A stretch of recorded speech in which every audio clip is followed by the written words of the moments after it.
നമസ്കാരം. ന്യൂസ് 18 പൊതുവേദിയിലേക്ക് സ്വാഗതം. സാധാരണഗതിയിൽ തെരഞ്ഞെടുപ്പിൻ്റെ അവസാന ഘട്ടത്തിൽ അല്ലെങ്കിൽ ഒരു തെരഞ്ഞെടുപ്പിന് തൊട്ട് മുമ്പ് നടത്തുന്ന ബജറ്റ് എന്ന് പറയുന്നത് ഒട്ടേറെ ജനപ്രിയ പ്രഖ്യാപനങ്ങൾ കൊണ്ട് നിറയുന്ന ഒരു ബജറ്റായിരിക്കും. കഴിഞ്ഞ ലോക്സഭാ തെരഞ്ഞെടുപ്പിന് മുന്നോടിയായിട്ടാണ് കർഷകരുടെ അക്കൗണ്ടിലേക്ക് 6000 രൂപ എത്തിക്കുന്ന പ്രഖ്യാപനമൊക്കെ ഉണ്ടായത്. അത്തരം വലിയ പ്രഖ്യാപനങ്ങളൊക്കെ ഇത്തവണയും ഉണ്ടാകും എന്നുള്ളൊരു പ്രതീക്ഷ പൊതുവായി ഉണ്ടായിരുന്നു.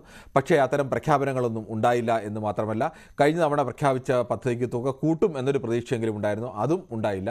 ഒരു തരത്തിൽ പറഞ്ഞാൽ വലിയ പദ്ധതികളോ ജനപ്രിയ പ്രഖ്യാപനങ്ങളോ ഒന്നുമില്ലാത്ത ഒരു ബഡ്ജറ്റായിരുന്നു ഇന്ന് നിർമ്മലാ സീതാരാമൻ അവതരിപ്പിച്ചത്. സാധാരണഗതിയിൽ വോട്ട് ലക്ഷ്യമിടുന്ന ബഡ്ജറ്റാണ് ഈ അവസാന ഘട്ടത്തിൽ അവതരിപ്പിക്കുന്നതെങ്കിൽ ഇത് വോട്ട് ലക്ഷ്യമിടാത്ത ബഡ്ജറ്റാണോ, അല്ലെങ്കിൽ അത്രത്തോളം ആത്മവിശ്വാസം വിജയിക്കുമെന്നുള്ള ആത്മവിശ്വാസം ഈ സർക്കാരിനുണ്ടോ? അത്തരം ചോദ്യങ്ങളെല്ലാം സ്വാഭാവികമായും ഉയരുന്നുണ്ട്. ഈ വിഷയമാണ് ന്യൂസ് 18 പൊതുവേദി ചർച്ച ചെയ്യുന്നത്. പ്രേക്ഷകർക്കും പ്രതികരിക്കാം.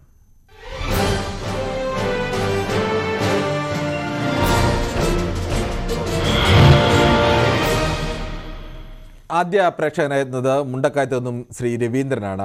ശ്രീ രവീന്ദ്രൻ, താങ്കൾക്ക് എന്ത് തോന്നുന്നു? സാധാരണഗതിയിൽ ഒരു തെരഞ്ഞെടുപ്പിന് തൊട്ട് മുന്നോടിയായി നടക്കുന്ന ബജറ്റിലെല്ലാം വലിയ പ്രഖ്യാപനങ്ങൾ, അത് കഴിഞ്ഞ തവണയായാലും പീയൂഷ് ഗോയലൊക്കെ വലിയ പ്രഖ്യാപനമാണ്.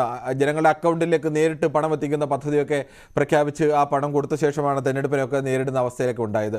പക്ഷേ ഇക്കുറി അങ്ങനെ ഒന്നും ഉണ്ടാവുന്നില്ല. ഇതിനെല്ലാം അപ്പുറം അയോധ്യ എന്നുള്ളൊരു വിഷയമുള്ളതുകൊണ്ട് അത്തരം പ്രഖ്യാപനങ്ങളൊന്നും വേണ്ട എന്നുള്ളൊരു ആത്മവിശ്വാസമാണോ, അതോ ഇനി മറ്റെന്തെങ്കിലും കാരണമാണോ?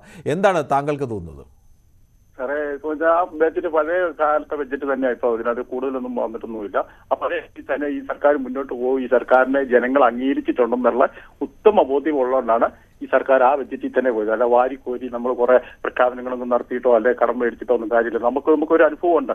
നമ്മുടെ കഴിഞ്ഞ കാലം നമ്മുടെ കേരളത്തിലെ ബജറ്റ് കഴിഞ്ഞ ഭരണസമിതി അവസാനിക്കാറായപ്പോഴേക്കും നമ്മുടെ ധനകാര്യ മന്ത്രി തോമസ് ഐസക്ക് വരുത്തി വെച്ചൊരു വിനയാണ് നമ്മൾ ഇപ്പോഴിരിക്കുന്നത്. കേരള സർക്കാരിന്റെ സർക്കാർ ജോലിക്കാർക്ക് ഇരട്ടി ശമ്പളമാക്കി പെൻഷനുമാക്കി അങ്ങനെ ഒരു പണി കൊടുത്തിട്ട് കോൺഗ്രസ് സർക്കാർ ജോലിക്കാർക്ക് കേരളത്തിൽ ശമ്പളം ഇരട്ടിയാക്കിയോ? എന്നാണത്? അത് കഴിഞ്ഞ പ്രാവശ്യത്തെ ബജറ്റ് നിങ്ങൾ നടത്തി ഒത്തിരി വ്യത്യാസം വരുത്തി. പുള്ളി ഇറങ്ങാറായപ്പോഴേക്ക് ഒത്തിരി വ്യത്യാസം വരുത്തി. ശമ്പളവും ഏതെങ്കിലും ഒരു സർക്കാർ ഉദ്യോഗസ്ഥനോട് ആ കാര്യം ഒന്ന് ചോദിക്കുന്നത് നന്നായിരിക്കും. അങ്ങനെ ശമ്പളം ഇരട്ടിയാക്കുന്നോ അല്ലെങ്കിൽ അത്രത്തോളം വലിയ വർധന വരുത്തിയോ എന്നുള്ള വിഷയം. അല്ല, പെൻഷനും വർദ്ധിച്ചതിന്റെ നമ്മളിപ്പോ കടമെടുത്ത് മുടിച്ചെടുക്കും. പെൻഷൻ വർദ്ധിച്ചത് ആ പെൻഷൻ അല്ല വർദ്ധിച്ചത്, സാമൂഹ്യക്ഷേമ പെൻഷനാണ് വർദ്ധിപ്പിച്ചത്. അത് ഏറ്റവും സാധാരണക്കാരായ മനുഷ്യർ കിട്ടുന്നതല്ലേ? ഇല്ല, സർക്കാർ ജോലിക്കാർക്കും വർദ്ധിച്ചായിരുന്നു. സർക്കാർ ജോലിക്കാർക്കും വർദ്ധിച്ചു. ഏതായാലും സർക്കാർ ജോലിക്കാർക്കും ശമ്പളമോ പെൻഷന്റെ കാര്യത്തിലൊന്നും അങ്ങനെ ഒരു വലിയ തോതിലുള്ള വർധനവോ അടുത്ത കാലത്തൊന്നും സാധാരണഗതിയിൽ ഉണ്ടാകുന്ന വർധനവിന് അപ്പുറത്തേക്ക് ഉണ്ടായ വർധനവൊന്നും എന്തായാലും നടപ്പാക്കിയിട്ടില്ല. നമുക്ക് മറ്റൊരു പ്രശ്നത്തിലേക്ക് പോകാം. മോഹൻദാസ് ആണ്. ശ്രീ മോഹൻദാസ്, താങ്കൾക്ക് എന്ത് തോന്നുന്നു? സാധാരണഗതിയിൽ ഈ തെരഞ്ഞെടുപ്പിന് തൊട്ടു മുമ്പായി നടത്തുന്ന ബജറ്റിലൊക്കെ വലിയ ജനപ്രിയ പ്രഖ്യാപനങ്ങളൊക്കെ നടത്താറുണ്ട്. കഴിഞ്ഞ തവണയും അങ്ങനെ ഏറ്റവും വലിയ ജനപ്രിയ പ്രഖ്യാപനമായിരുന്നു ഈ 6000 രൂപ അക്കൗണ്ടിലേക്ക് നൽകുന്ന പദ്ധതിയൊക്കെ. പക്ഷേ ഇത്തവണ അങ്ങനെ ഒരു പ്രഖ്യാപനമേ ഉണ്ടായിട്ടില്ല. എന്തുകൊണ്ടായിരിക്കും അത്?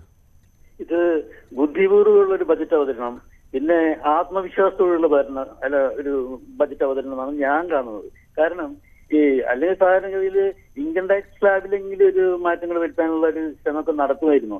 അതുപോലെ അവർ ചെയ്തിട്ടില്ല. അപ്പൊ അവർക്ക് നല്ല ഉറപ്പുണ്ട് അടുത്തത് അവർക്ക് തന്നെ കിട്ടുന്നു. ഈ എതിർ സ്ഥാനാർത്ഥികളൊന്നും അല്ല, എതിരായി നിൽക്കുന്നവർക്ക് ആർക്കും ഒരു സാധ്യത ഇവിടെ ഇല്ലാന്ന് തന്നെ പറയാം. പിന്നെ അതുപോലെ തന്നെ ഇനിയിപ്പോ ഇത് ഒരു ഇടക്കാല ബജറ്റാണ്. ഇനിയത് സമ്പൂർണ്ണ ബജറ്റ് കഴിഞ്ഞ തവണ 2019 ഇങ്ങനെ ഇടക്കാല ബജറ്റ് അവതരിപ്പിച്ച പീയൂഷ് ഗോയലാണ് കഴിഞ്ഞ സർക്കാരിന്റെ ഏറ്റവും വലിയ പ്രഖ്യാപനം നടത്തിയത്. പക്ഷെ അതല്ല, അവർ ഈ 10 വർഷം ആവാറാൻ പോവല്ലേ.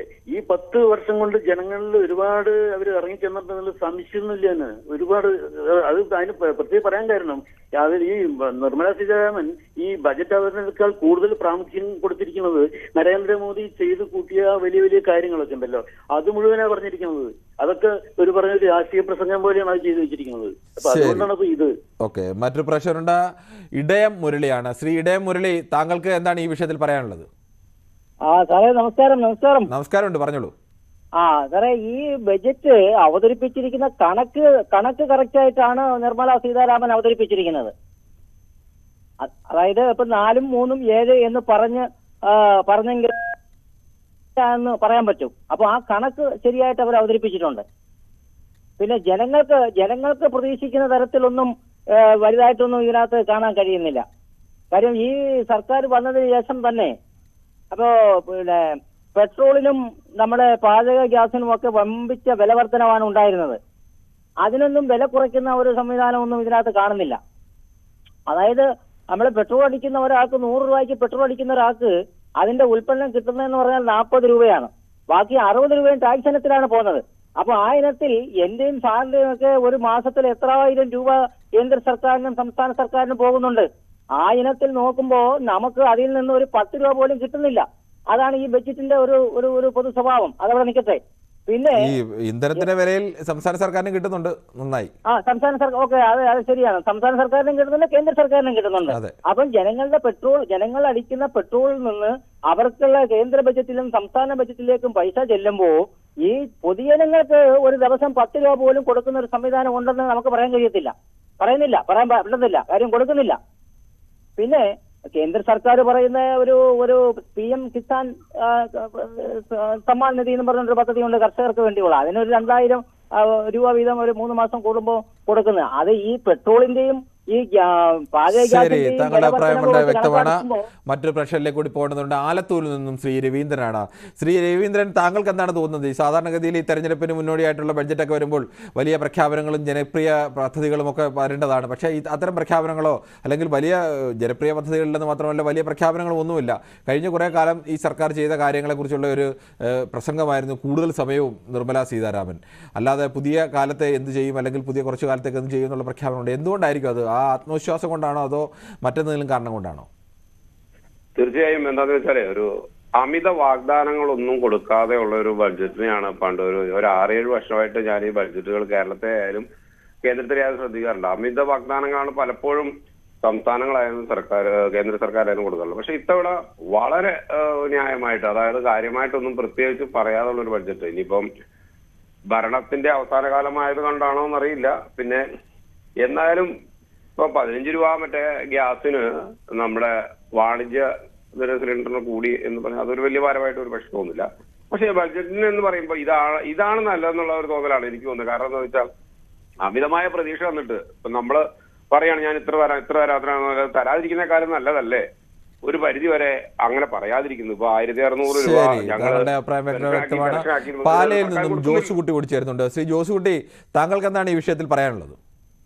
പറയുന്നത് നല്ല ആത്മവിശ്വാസമുള്ള ഒരു ബഡ്ജറ്റാണ്. അതുപോലെ തന്നെ നമ്മളിപ്പോ പറയുന്നുണ്ട് രാഷ്ട്രപതിയും പ്രധാനമന്ത്രിയും ധനമന്ത്രിയും പറയുന്ന ഒരു കാര്യമാണ് ശ്രീരാമ ക്ഷേത്രത്തെ കുറിച്ചെന്ന് പറയും. കാരണം നമ്മൾ അതിനെ കുറിച്ച് പറയുമ്പോൾ നമ്മൾ ഒരു കാര്യം ആലോചിക്കേണ്ടത്, ഉത്തർപ്രദേശ് എന്ന് പറയുന്ന ഒരു സംസ്ഥാനം സാറെ അടിക്കടി കണ്ടോണം 3-4 കൊല്ലം കൊണ്ട് ആ സംസ്ഥാനത്തിന്റെ വളർച്ച, അതാ വളർച്ച എന്ന് പറഞ്ഞാൽ അവിടെ ജാതിപതി ഭേദമല്ല, എല്ലാവർക്കും ആ വളർച്ച കിട്ടുന്നു. അതായത് മാർക്കടം മുതൽ അവിടെ ബിസിനസ് ചെയ്യുന്ന എല്ലാ മതക്കാർക്കും അതുപോലെ നമുക്ക് ആക്കിയെടുക്കാവുന്ന ഒരു സംസ്ഥാനം, അതിലപ്പുറം ആക്കിയെടുക്കാവുന്ന ഒരു സംസ്ഥാനം നമ്മുടെ ശബരിമല എന്ന് പറയുന്ന ഈ കേരളത്തിൽ സർക്കാർ ഉണർന്ന് പ്രവർത്തിച്ച് അതിനുവേണ്ടി അടിസ്ഥാന സൗകര്യങ്ങൾ കൊടുക്കുവാണെങ്കിൽ നമ്മുടെ ഇന്ത്യക്കകത്തുനിന്നും പുറത്തുനിന്നും ഉള്ള ആൾക്കാർ ഇപ്പോൾ തന്നെ എത്തുന്ന ആളുകളെ അല്ലെങ്കിൽ ഭക്തരെ ഉൾക്കൊള്ളാൻ കഴിയുന്നതിലും അധികം ഭക്തർ ഇപ്പോൾ തന്നെ എത്തുന്നുണ്ട്. അത് ഇനിയും നമുക്ക് അധികം കൂട്ടാൻ കഴിയുമോ? അത് കൂട്ടാൻ സൗകര്യം കൊടുക്കണം സാറേ. ഞാനിപ്പോ കാട് എങ്ങനെയാണ്? കാട് വെട്ടിത്തെളിച്ച് നമുക്ക് പുതിയ കെട്ടിടങ്ങൾ നിർമ്മിച്ച് സൗകര്യം കൊടുക്കാൻ കഴിയില്ലല്ലോ. കാടെന്ന് പറയുന്നത് പമ്പയ്ക്ക് ശബരിമലയ്ക്കും അങ്ങോട്ടുള്ളൂ. അതിന് പുറത്തോട്ട് വന്നു കഴിഞ്ഞാൽ കാടില്ലല്ലോ. നമ്മളിപ്പോ എരുമേലി എന്ന് പറയുന്ന പഞ്ചായത്തിന്റെ തന്നെ ഇഷ്ടംപോലെ സ്ഥലങ്ങളൊക്കെ. ശരി, ഓക്കെ, താങ്കൾ ആ തരത്തിൽ അഭിപ്രായം പറയുന്നു. മറ്റൊരു പ്രേക്ഷകൻ കൂടിയുണ്ട്. മഞ്ചേരിയിൽ നിന്നും ശ്രീ മുഹമ്മദ് ആണ്. ശ്രീ മുഹമ്മദ്, താങ്കൾക്ക് എന്താണ് ഈ വിഷയത്തിൽ പറയാനുള്ളത്? നമസ്കാരമുണ്ട് സാറേ. നമസ്കാരമുണ്ട്, പറഞ്ഞോളൂ. പിന്നെ ബഡ്ജറ്റ് ഒരു ജനപ്രിയ ബഡ്ജറ്റ് ഒന്നും ആയിട്ടില്ല. പിന്നെ ഓല അത്ര മതി എന്ന് വെച്ചതാണ്. പിന്നെ എങ്ങനെ ആയാലും ഓൾക്ക് വോട്ടിട്ടു എന്നുള്ള ഒരു ധാരണ ഉണ്ട്. അപ്പോ പിന്നെ നിർമ്മലാ സീതാരാമൻ വളരെ കുറച്ച് സമയം കൊണ്ട് അത് അവതരിപ്പിച്ച് നിർത്തുകയും ചെയ്തു. ഇനി ജൂലൈയിൽ പറയും ബാക്കിയുള്ള കാരണം. അപ്പൊ ഇനി ജൂലൈയിലാവും. അപ്പൊ അതിന് തെരഞ്ഞെടുപ്പൊക്കെ ആവും. പിന്നെ വോട്ട് ജയിക്കേണ്ടവർക്ക് ജയിക്കാത്തവർക്ക് അങ്ങനെ ആവാം എന്നുള്ളതൊക്കെയാണ് കരുതുന്നത്. കണ്ടതാളെ. ശരി, നമുക്ക് മറ്റു പ്രശ്നമുണ്ട്. ചേർത്തലയിൽ നിന്നും മോഹനാണ്. ശ്രീ മോഹൻ, സാധാരണഗതിയിൽ നമ്മൾ പ്രതീക്ഷിക്കുന്നത് ഈ തെരഞ്ഞെടുപ്പിന് തൊട്ട് മുമ്പ് നടക്കുന്ന ഒരു ബഡ്ജറ്റ് അവതരണത്തിൽ വലിയ പ്രഖ്യാപനങ്ങളൊക്കെ നടത്താറുണ്ട്. കഴിഞ്ഞ തവണയും കേന്ദ്ര സർക്കാരും അത്തരത്തിൽ പ്രഖ്യാപനം നടത്തിയിരുന്നു. കേന്ദ്ര സർക്കാർ മാത്രമല്ല, സംസ്ഥാനങ്ങളും ഒക്കെ തെരഞ്ഞെടുപ്പിന് തൊട്ട് മുമ്പ് നടക്കുന്ന സമയത്ത് അതുവരെ നടത്താത്ത പ്രഖ്യാപനങ്ങളൊക്കെ നടത്തി വോട്ട് വാങ്ങാനൊക്കെ ശ്രമിക്കാറുണ്ട്. പക്ഷേ അത്തരം വലിയ പ്രഖ്യാപനങ്ങളൊന്നും ഈ ബഡ്ജറ്റിൽ ഉണ്ടായില്ല. എന്തുകൊണ്ടായിരിക്കും അത്? ജോസ് മാത്യു ആണ് അടൂരിൽ നിന്നും. ശ്രീ ജോസ് മാത്യു, താങ്കൾക്ക് പറയാം. ഹലോ, നമസ്കാരം. ജോസ് മാത്യു. അത് ഒറ്റ വാചകത്തിൽ പറഞ്ഞാല് ഈ രാജ്യത്തിനോ സാധാരണ ജനങ്ങൾക്കോ മിഡിൽ ക്ലാസ്സിനോ ഒരു പ്രതീക്ഷയും നൽകാത്ത ബജറ്റാണിത്.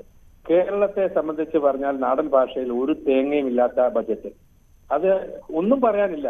മറ്റൊരു കാര്യം, ഈ റെയിൽവേ ആണ് നമ്മൾ പ്രത്യേകം കാണുന്നത്. കാരണം ഓരോ ബജറ്റ് വരുമ്പോൾ റെയിൽവേയെ കുറിച്ച് കേരളത്തിന് ഒരു പ്രതീക്ഷയുണ്ട്. എന്തെങ്കിലും പുതിയ പദ്ധതികൾ വരുമോ, എന്തെങ്കിലും കൂടുതൽ സാമ്പത്തികം അനുവദിക്കുമോ.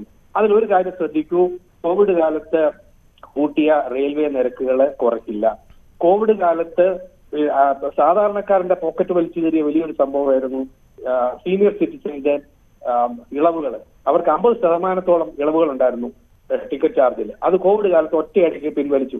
ഈ വോട്ട് ഓൺ അക്കൗണ്ടിലെ ബജറ്റിലെ ഇടക്കാല ബജറ്റിലെ അവർക്കത് തിരിച്ചു നൽകാമായിരുന്നു സാധാരണക്കാർക്ക്, സീനിയർ സിറ്റിസൻസ്. അത് അങ്ങേയറ്റം ഒരു വഞ്ചനാപരമായ ഒരു സമീപനമായിരുന്നു. അല്ലാതെ വേറെ നോക്കിയാൽ കേരളത്തിന് പൊതുവെ പറയുന്നു ആത്മീയ ടൂറിസത്തിന് കൊടുക്കും, കേരളത്തിന് ടൂറിസത്തിന് കൊടുക്കും എന്നല്ലാതെ ഒരു പ്രതീക്ഷയില്ല. വരണ്ട ഒരു വരവ് ചെലവ് കണക്കല്ലാതെ ഇതെങ്ങനെയും അവർക്ക് തെരഞ്ഞെടുപ്പിനെ നേരിട്ടാൽ മതി, വലിയ ആത്മവിശ്വാസം എന്നുള്ള ഒരു ഘടകമൊക്കെ പറയാം. നമുക്ക് മറ്റേ പ്രശ്നത്തിലേക്ക് കൂടി പോകേണ്ടതുണ്ട്. തൃശ്ശൂരിൽ നിന്നും ആമിനുവാണ്. ശ്രീ ആമിനു, താങ്കൾക്ക് എന്താണ് തോന്നുന്നത്? ഇങ്ങനെ ഒരു അവസാന ഘട്ടത്തിൽ അവതരിപ്പിക്കുന്ന ഒരു ബജറ്റിൽ അത്തരം ജനപ്രിയ പ്രഖ്യാപനങ്ങളൊക്കെ ഒഴിവാക്കി നിർത്താനുള്ള കാരണം എന്താവും എന്നാണ്? നമസ്കാരമുണ്ട് സാറേ. നമസ്കാരമുണ്ട്.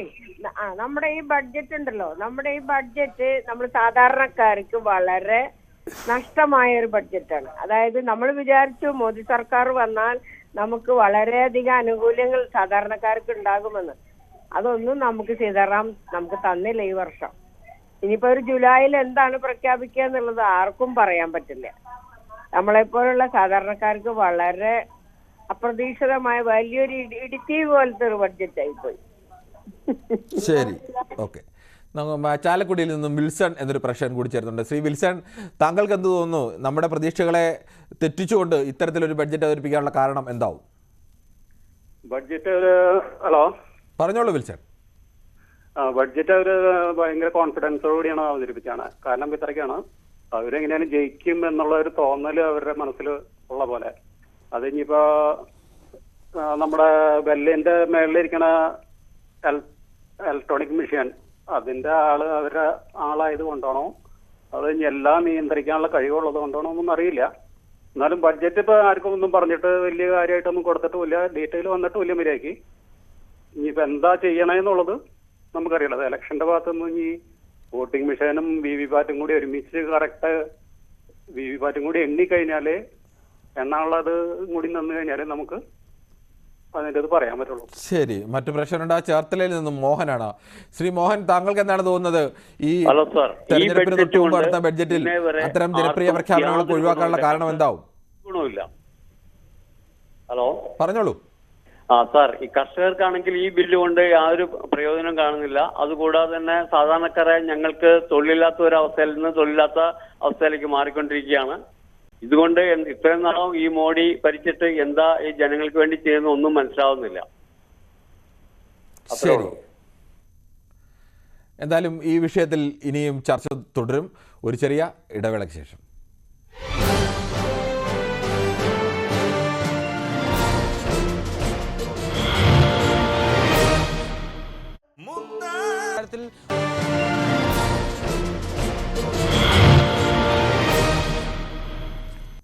പൊതുവേദി തുടരുകയാണ്.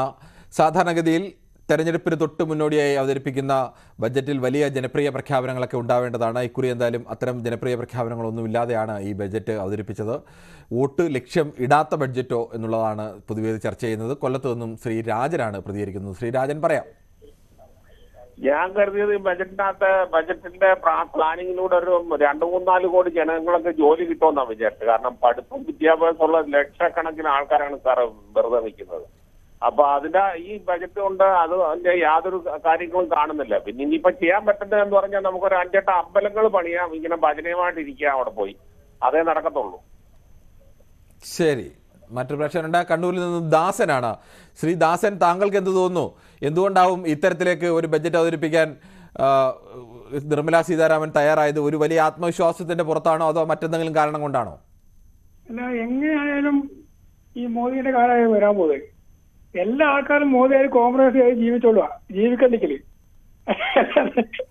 അല്ലാതെ വേറെ നിവൃത്തിയൊന്നുമില്ല. കാര്യം അല്ലെങ്കിൽ നമ്മൾ ഈ ബഡ്ജറ്റ് എന്ന് പറയുമ്പോൾ നമ്മൾ ഓരോ സമയത്ത് ഇങ്ങനെ കാത്തു നിൽക്കും ബഡ്ജറ്റിന് അവതരിപ്പിക്കുന്ന പറയുമ്പോൾ ജനോപകാരപ്രദമായ ബഡ്ജറ്റ് എന്ന് പറയുമ്പോൾ നമുക്ക് നാട്ടുകാർക്ക് എന്ത് ഗുണം ഉണ്ടാകുന്നത്? ഇവര് കുറെ ഈ വാചക കസരത്ത് നടത്താമെന്നല്ലാതെ ഇതിനൊന്നും വലിയ കഥയില്ല. ഇനിയിപ്പോ നടക്കാൻ പോകുന്ന വെച്ചാൽ മോദിക്ക് തോന്നുന്ന പോലെ ഒക്കെ ഇവർ കുറച്ച് ആൾക്കാർ അമിത്ഷായും മറ്റേ ആ യുപിയിലെ സ്വാമിയെല്ലാം കൂടിയിട്ട് അവർക്ക് ഇഷ്ടത്തിന് തോന്നുന്നത് ചെയ്യും. പ്രതിപക്ഷം ഇല്ലല്ലോ ഇവിടെ, പ്രതിപക്ഷം മൊത്തം തകർന്നു പോയില്ലേ? ഇത് ഒരു ഭയങ്കര ഗൗരവം പിടിക്കും. നിങ്ങൾ നോക്കോ, 450 സീറ്റിൽ അധികത്ത് വരാൻ പോകുന്നത്. ശരി, മറ്റൊരു പ്രശ്നമുണ്ട്. എബിനാണ് പെരുമ്പാവൂരിൽ നിന്നും. ശ്രീ എബിൻ, താങ്കൾക്ക് എന്താണ് ഈ വിഷയത്തിൽ പറയാനുള്ളത്? അല്ല, തീർച്ചയായിട്ടും ഇതൊരു ഇന്ററിം ബഡ്ജറ്റ് മാത്രമാണ്. ഇതിന് കൂടുതലായിട്ട് വലിയ സാധാരണ ഇത് ഇന്ററിം ബഡ്ജറ്റ് ആണെങ്കിലും ഈ ഇത്തരം ബഡ്ജറ്റുകളിലാണ് വലിയ പ്രഖ്യാപനങ്ങൾ എപ്പോഴും വരുത്തുക. എന്നുവെച്ചാൽ നടപ്പാക്കാൻ തൽക്കാലം വേണ്ടതാണ്, എന്നാൽ തെരഞ്ഞെടുപ്പിന് മുന്നോടിയായിട്ട് ചില വോട്ട് കിട്ടുകയും ചെയ്യും. പക്ഷെ അത്തരം ഒരു പ്രഖ്യാപനം ഉണ്ടായില്ല. 2019 ബഡ്ജറ്റിൽ ഇങ്ങനെ ഇതുപോലെ തന്നെയായിരുന്നു ഇന്ററിം ബഡ്ജറ്റ്. അതിനുശേഷം എന്തെങ്കിലും പോപ്പുലിസ്റ്റ് ആയിട്ടുള്ള എന്താ പറയാ പോളിസികൾ കൊണ്ടുവന്നതും അല്ലെങ്കിൽ നരേന്ദ്രമോദി ആണ് ഒരു ഈ പറഞ്ഞ പോലെ ന്യായം എന്ന് പറഞ്ഞുകൊണ്ട് ഒരു പ്രത്യേക പാക്കേജ് തന്നെ ഈ ആളുകൾക്ക് 6,000 റുപ്പീസ് വെച്ചിട്ട് ഇയറിൽ കൊടുക്കാന്നുള്ള രീതിയിലൊക്കെ കൊണ്ടുവന്നത്. അപ്പൊ ഇതൊരു ഇന്ററിം ബഡ്ജറ്റാണ്. ഇതിന്റെ അകത്ത് നമുക്ക് വേറെ കൂടുതലൊന്നും പ്രതീക്ഷിക്കേണ്ടെന്ന് പറഞ്ഞുകൊണ്ട് തന്നെയാണ് ഈ ബഡ്ജറ്റ് അവതരിപ്പിക്കുന്നത് തന്നെ. അത് മാത്രമല്ല, ഇതിന്റെ അകത്ത് ഇപ്പൊ ഈ ബഡ്ജറ്റിന് ഒരുപാട് നല്ല വശങ്ങളുണ്ട്. അത് നിങ്ങൾ ആരും പറയുന്നില്ല. ക്യാപെക്സ് തന്നെ 11% കൂട്ടിയിട്ടുണ്ട്. ഓക്കെ, ഓൾമോസ്റ്റ് ഏതാണ്ട് 12 lakh crore. ഇത് ഈ കേരളത്തിന്റെ ബഡ്ജറ്റിൽ അങ്ങനെ ഒരു സംഭവമേ ഉണ്ടായിട്ടില്ല. കഴിഞ്ഞ 10 കൊല്ലമായിട്ട് ക്യാപെക്സ് ഡൗൺ ആയിക്കൊണ്ടിരിക്കുകയാണ്. ഞാൻ ജസ്റ്റ് പറയുന്നത് മാത്രം. അതുപോലെ തന്നെ നമ്മുടെ ഈ ഫിസ്ക്കൽ ഡെഫിസിറ്റ് 5.9% ആയിരുന്നു നമ്മൾ എക്സ്പെക്ട് ചെയ്തുകൊണ്ടിരുന്നത്. പക്ഷെ ഇപ്പോൾ 5.8% ആയിട്ട് ഡൗൺ ആവുകയാണ് ചെയ്തത്. ഓക്കെ, അതുപോലെ തന്നെ നെക്സ്റ്റ് ഫിനാൻഷ്യൽ ഇയറിലേക്കുള്ള ഫിസ്ക്കൽ ഡെഫിസിറ്റ് ധനമന്ത്രി നിർമ്മല സീതാരാമൻ മാധ്യമങ്ങളെ കാണുകയാണ് തത്സമയ സംരക്ഷണത്തിലേക്ക്. Management actually is something which I would like you to spend some time even as you go through the budget, but I'll flag it here.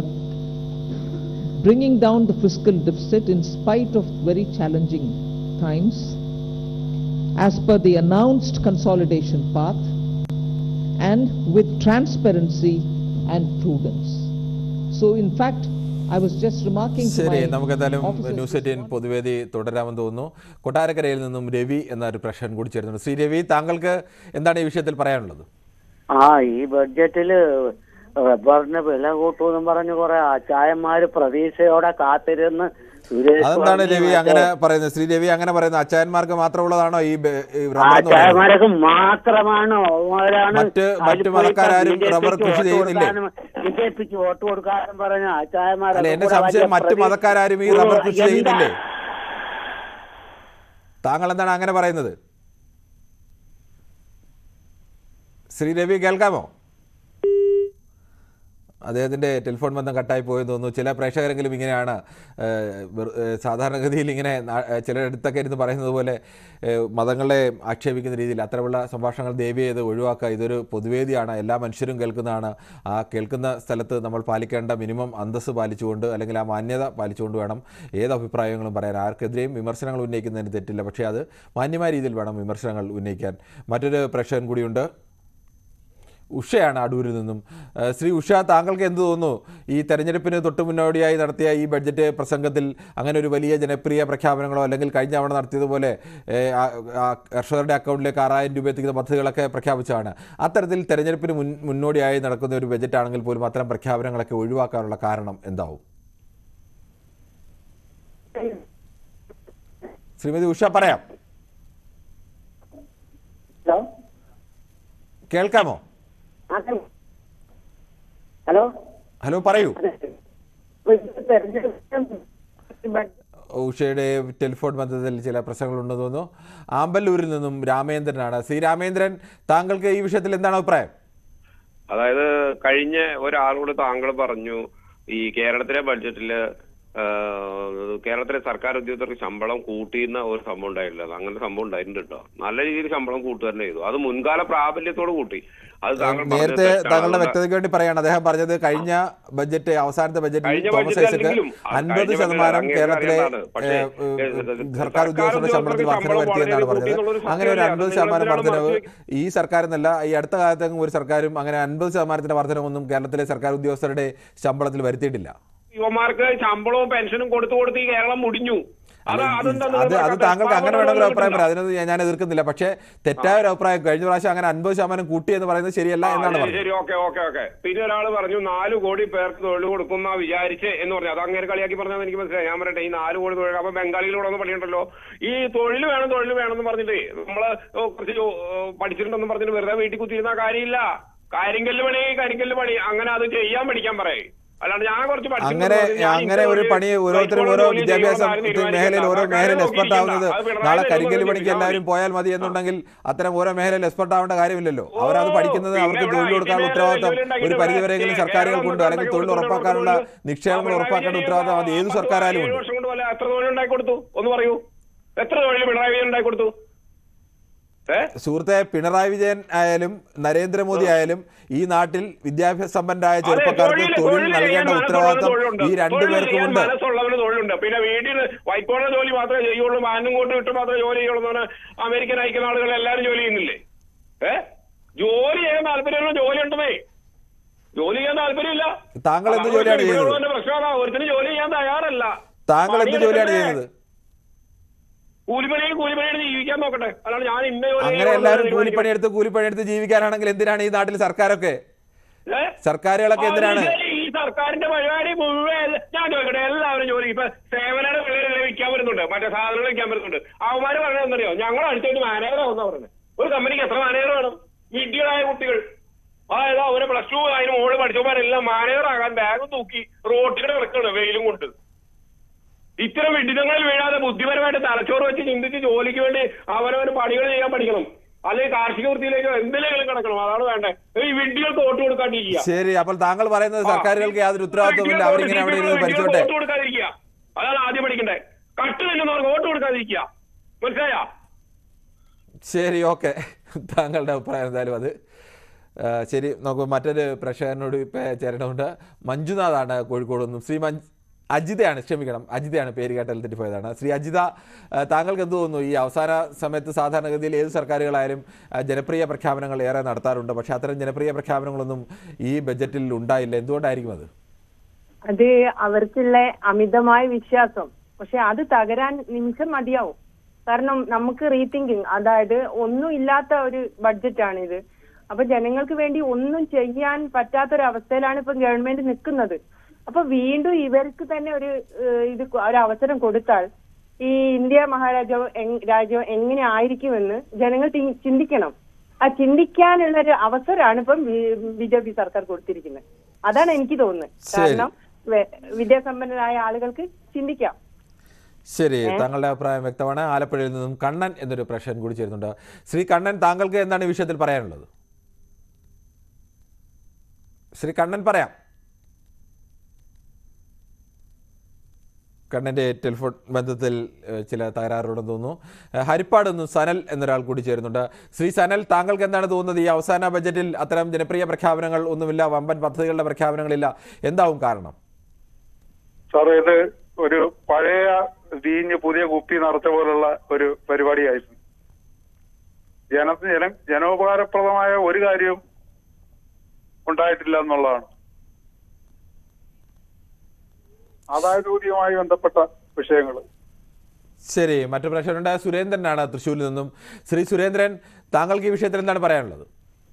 നമസ്കാരം സാറേ. എനിക്ക് പറയാനുള്ളത്, പ്രത്യേകിച്ച് ഈ ബജറ്റിൽ ഒന്നും പറഞ്ഞായിട്ട് കാണുന്നില്ല. കാരണം ഇപ്പൊ എങ്ങനെ ചെയ്താലും അവർക്ക് തന്നെ ഭരണം കിട്ടുന്നുള്ള ഒരു ധാർഷ്ട്യം എന്തെന്നാ പറയാൻ പറ്റില്ല. അതുകൊണ്ടായിരിക്കാം എന്ന് എനിക്ക് തോന്നുന്നു. കാരണം ഇപ്പൊ സ്ത്രീ പക്ഷ ബഡ്ജറ്റാണെന്ന് പറഞ്ഞത്. ഈ തൊഴിലുറപ്പിൽ ഏറ്റവും കൂടുതൽ സ്ത്രീകളായിരിക്കും പണിയെടുക്കുന്നത്. അതിന്റെ വേതനം വർദ്ധിപ്പിച്ചിട്ടില്ല, ഒന്ന്. പിന്നെ ഇപ്പൊ ഈ 33% എന്ന് പറഞ്ഞ ഒരു ഇത് പറഞ്ഞു, വനിതകൾക്ക് പാർലമെന്റിലും മറ്റ് അധികാര സ്ഥാപനങ്ങളിലേക്ക് 33% എന്ന് പറഞ്ഞു. ഈ BJP ഗവൺമെന്റ് എത്രയോ ബില്ലുകൾ പാസ്സാക്കണം. ഈ വരുന്ന പാർലമെന്റ് തെരഞ്ഞെടുപ്പിലേക്ക് ഈ 33% അവർക്ക് വേണമെങ്കിൽ നടപ്പാക്കാൻ വരുന്നു. അവർ എത്രയോ ബില്ലുകൾ അർദ്ധരാത്രിക്ക് തന്നെ ചെയ്തിട്ട് ബില്ലുകൾ ഇവിടെ പാസ്സാക്കി എടുക്കുന്നു. അപ്പൊ ഇത് വേണമെങ്കിൽ അവർക്ക് ചെയ്യാമായിരുന്നു.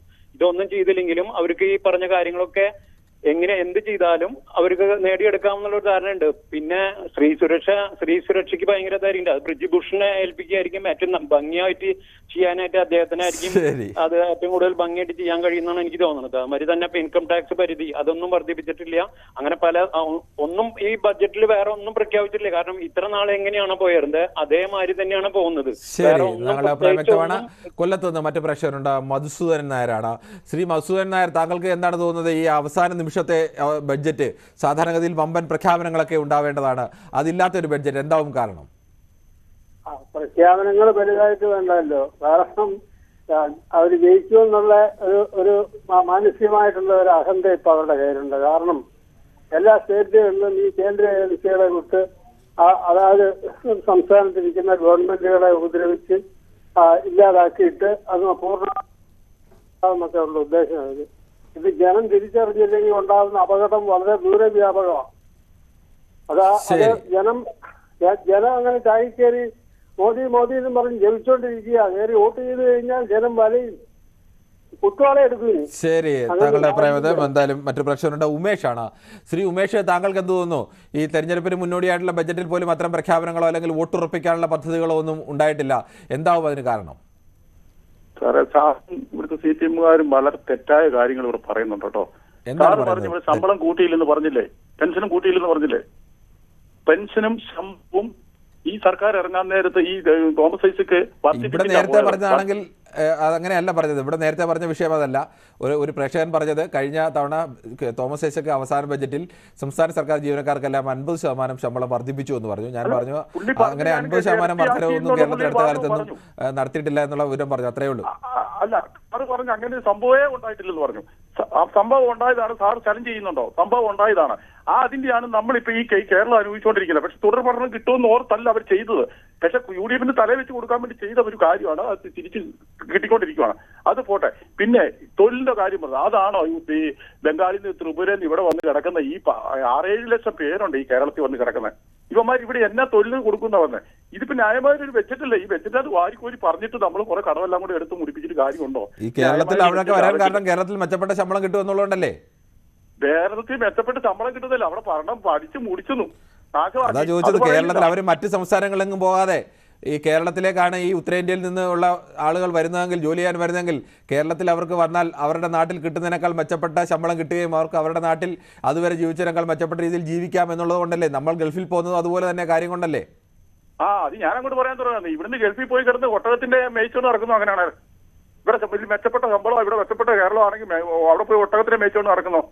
നമ്മൾ മറ്റ് സംസ്ഥാനങ്ങളിലുള്ളവർക്ക്, ഉത്തരേന്ത്യൻ സംസ്ഥാനങ്ങളിലൊക്കെ മെച്ചപ്പെട്ട ജീവ സൗകര്യം കേരളത്തിലുള്ളതുകൊണ്ട് അവർ കേരളത്തിൽ വന്ന് തൊഴിലെടുക്കുന്നു. നമുക്ക് അതിനേക്കാൾ മെച്ചപ്പെട്ട ജീവ സൗകര്യം വേണ്ടതുകൊണ്ട് നമ്മുടെ നാട്ടിനേക്കാൾ കൂടുതൽ ശമ്പളം കിട്ടുന്ന നാടുകൾ പോയി നമ്മൾ ജോലി ചെയ്യുന്നു. അതല്ലേ? അത് ശരി. അവിടെ ഇപ്പോഴും ഇവര് ഭരിച്ചു മുടിപ്പിച്ച ഇവർ ഭരിച്ചോടെ മുഴുവൻ എവിടെയെങ്കിലും രക്ഷപ്പെട്ടിട്ടുണ്ടോ? സാറ് പറയും ഈ ലോകത്തിൽ. അതല്ലേ ഞാൻ കേരളത്തിന് ഉദാഹരണമല്ലേ ചോദിക്കുന്നത്. കേരളത്തിലെ മറ്റ് സംസ്ഥാനങ്ങളിലെങ്ങും പോകാതെ ഈ നാട്ടുകളിലുള്ള ആളുകളെല്ലാം നോർത്ത് ഈസ്റ്റിൽ നിന്നായാലും അല്ലെങ്കിൽ ബംഗാളിൽ നിന്നായാലും ഒറീസയിൽ നിന്നായാലും ഉത്തർപ്രദേശിൽ നിന്നായാലും ഉള്ള ആളുകളൊക്കെ കേരളത്തിൽ വന്ന് ജോലി ചെയ്യണമെങ്കിൽ അവരെക്കാൾ മെച്ചപ്പെട്ട നാടല്ലേ കേരളം? ഉത്തർപ്രദേശിൽ നിന്നും ഇവിടെ ആരും വരുന്നില്ല. നിങ്ങൾ ഇതാ പറഞ്ഞു, നിങ്ങളുടെ കുഴപ്പം ഇതാ. ഈ ന്യൂസ് 18 ആയാലും പ്രത്യേകിച്ച് നിങ്ങളൊരാള് ന്യൂസ് 18 ഒരു കുഴപ്പം ഇതാ. ഉത്തർപ്രദേശിൽ ഇവിടെ ആര് വരുന്ന? താങ്കൾ എന്തായാലും പുറത്തുനിന്ന് ഇറങ്ങി ഈ പുറത്തുനിന്ന് വരുന്ന അതിഥി തൊഴിലാളികളോട് ഒരു 100 പേരോട് താങ്കൾ ചോദിക്കുക ഏത് നാട്ടിൽ നിന്നൊക്കെയാണെന്ന്. ഒട്ടുമിക്ക ഉത്തരേന്ത്യൻ സംസ്ഥാനങ്ങളിൽ നിന്നും കേരളത്തിൽ ആളുകൾ പണിക്ക് വരുന്നുണ്ട്. നടക്കുന്ന ഒരാളാ, തടി ബിസിനസ്സുമായിട്ട് നടക്കുന്ന ഒരാളാ. അവിടെ മുഴുവൻ ഈ പൈബൂട്ട് കമ്പനി മുഴുവൻ വർക്ക് ചെയ്യുന്ന ആരാന്ന് പറയുന്നത് ത്രിപുരയിലും ബംഗാളിൽ നിന്നുള്ള ആൾക്കാരാ. നിങ്ങൾ ചുമ്മാ അടത്തി കാർഡെടുത്ത് നിങ്ങൾ ചുമ്മാ ഒരു ത്രിപുരയിലൊക്കെ ഇത്രയും ആളുകളുണ്ടോ കേരളത്തിൽ വരാൻ വേണ്ടി? നിങ്ങൾ എന്തും പ്രചരിപ്പിക്കരുത്. നിങ്ങളാണ് ഈ കുഴപ്പം മുഴുവൻ ഉണ്ടാക്കുന്നത്. നിങ്ങൾ ഈ കേരളത്തിൽ. ശരി, ഓക്കെ. അപ്പോൾ അത് താങ്കളുടെ അഭിപ്രായം. എന്തായാലും ത്രിപുര എന്ന് പറയുന്ന ഒരു ചെറിയ സംസ്ഥാനത്ത് നിന്ന് കേരളത്തിൽ ഇത്രയേറെ പണിക്കാർ വരാനൊന്നുള്ള നാടല്ല. ഉത്തരേന്ത്യയിലെ മിക്കവാറും സംസ്ഥാനങ്ങളിൽ നിന്നൊക്കെ ബംഗാളിൽ നിന്ന് വരുന്നുണ്ട്, ഒറീസയിൽ നിന്ന് വരുന്നുണ്ട്, ഉത്തർപ്രദേശിൽ നിന്ന് വരുന്നുണ്ട്, ആസാമിൽ നിന്ന് വരുന്നുണ്ട്. അങ്ങനെയുള്ള സംസ്ഥാനങ്ങളിലൊക്കെ കേരളത്തിൽ എന്തായാലും ആളുകൾ തൊഴിലെടുക്കാൻ വേണ്ടി വരുന്നുണ്ട്. മറ്റൊരു പ്രേക്ഷകൻ കൂടിയുണ്ട്, ഗോപിയാണ്. ശ്രീ ഗോപി, താങ്കൾക്ക് എന്താണ് ഈ നിർമ്മലാ സീതാരാമൻ്റെ അവസാന ബഡ്ജറ്റിൽ, സാധാരണഗതിയിൽ ഈ അവസാന ബഡ്ജറ്റൊക്കെ വരുമ്പോൾ അത് കേന്ദ്ര ബഡ്ജറ്റായാലും സംസ്ഥാന ബഡ്ജറ്റായാലും ഒക്കെ വലിയ ജനപ്രിയ പ്രഖ്യാപനങ്ങൾ, വോട്ടുറപ്പിക്കാനുള്ള പ്രഖ്യാപനങ്ങളൊക്കെ ഉണ്ടാവാറുണ്ട്. പക്ഷേ അത്തരം ഒരു പ്രഖ്യാപനങ്ങളൊന്നും ഇതിലുണ്ടായില്ല. എന്തുകൊണ്ടാവും അത്? അല്ല, അത് എന്റെ അഭിപ്രായത്തിൽ ശരിക്കും പറഞ്ഞിട്ടുണ്ടെങ്കിൽ ഇത് നല്ല ബഡ്ജറ്റാണ്. കാരണം അനാവശ്യമായിട്ട് ഓരോന്ന് പറഞ്ഞിട്ട് നമ്മൾ കൊടുക്കേണ്ട കാര്യമില്ലല്ലോ. ഈ ചെയ്യാൻ പറ്റാത്ത കാര്യങ്ങൾ ചെയ്യുന്നു പറഞ്ഞിട്ടേ വോട്ട് പിടിക്കേണ്ട ആവശ്യമില്ലല്ലോ. വലിയേറ്റൊന്നുമല്ല. ഒന്നാമത് BJPയെ സംബന്ധിച്ചിടത്തോളം ജനങ്ങളുടെ ഇടയിൽ ഒരു അഭിപ്രായമുണ്ട്. എന്ന് വെച്ചിട്ടുണ്ടെങ്കിൽ അവരാ പറഞ്ഞത് ചെയ്യുന്നുള്ളത്. അപ്പൊ ഞാൻ പ്രതീക്ഷിക്കുന്നത് അവരുടെ മാനിഫെസ്റ്റോയില് ചിലപ്പോ ഇതിനെക്കാട്ടിലും വലിയ ഇത് വരുന്നുണ്ടായിരിക്കാം. അതായിരിക്കാം. പിന്നെ ഒരു ഇടക്കാല ബഡ്ജറ്റും അല്ലേ ഇത്? ശരി, അല്ലേ? ബഡ്ജറ്റിനേക്കാൾ കൂടുതൽ പ്രഖ്യാപനങ്ങൾ മാനിഫെസ്റ്റോയിൽ ഉണ്ടാവുമെന്നുള്ള സാധ്യത കൂടി അദ്ദേഹം മുന്നോട്ട് വെക്കുന്നുണ്ട്. ജയകുമാറാണ് തിരുവനന്തപുരത്ത് നിന്നും. ശ്രീ ജയകുമാർ, താങ്കൾക്ക് പറയാം. നമസ്കാരം. നമസ്കാരമുണ്ട്, പറയൂ. ഈ ബഡ്ജറ്റ് ഭരിച്ചുകൊണ്ടിരിക്കുന്ന സർക്കാരിന്റെ നേട്ടങ്ങൾ എണ്ണി പറഞ്ഞ് അടുത്തവണ വോട്ട് വാങ്ങിക്കാനുള്ള ഒരൊറ്റ പരിപാടി മാത്രമേ ഇതിനകത്ത് കാണുന്നുള്ളൂ. പിന്നെ ഒന്നും ചെയ്തില്ല എന്ന് പറയാൻ ഒക്കില്ല.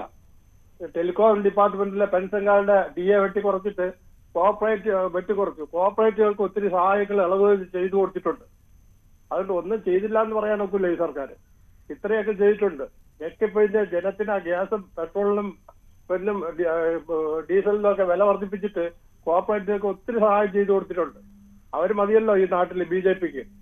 അവരെ മാത്രം മതി ഈ BJPക്ക് ഭരിക്കാൻ. പിന്നെ നേരത്തെ അജിത എന്ന് പറഞ്ഞൊരു പ്രേക്ഷകർ പറഞ്ഞതുപോലെ ഇത് തന്റെ ഇടമാണ്. ഇത് തന്റെ ഇടവും അടുത്ത തവണ ഈസിയായിട്ട് ജയിക്കാവുന്നൊരു കോൺഫിഡൻസ് ആണ് ഇവർ കാണിക്കുന്നത്. ഇതിന്റെ മറുപടി ജനം കൊടുത്തോളും. ശരി, എന്തായാലും പ്രേക്ഷകരുടെ പ്രതികരണങ്ങൾ വ്യത്യസ്തമായ നിലയിൽ വന്നുകൊണ്ടേയിരിക്കുകയാണ്. അനുകൂലിച്ചും എതിർത്തുമൊക്കെയുള്ള പ്രതികരണങ്ങൾ. എന്തായാലും ന്യൂസ് 18 പൊതുവേദി ഇനിയും തൊട്ടും ഒരു ചെറിയ ഇടവേളയ്ക്ക് ശേഷം.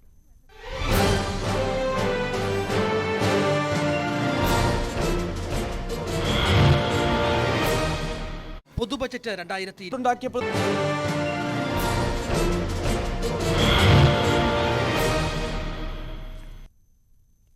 ഇന്ന് അവതരിപ്പിച്ച ബജറ്റിൽ സാധാരണഗതിയിൽ അവസാന ബജറ്റ് എന്ന നിലയ്ക്ക് ഉണ്ടാവേണ്ട ജനപ്രിയ പദ്ധതികളൊന്നും ഉണ്ടായില്ല. ആ വിഷയമാണ് ചർച്ച ചെയ്യുന്നത്.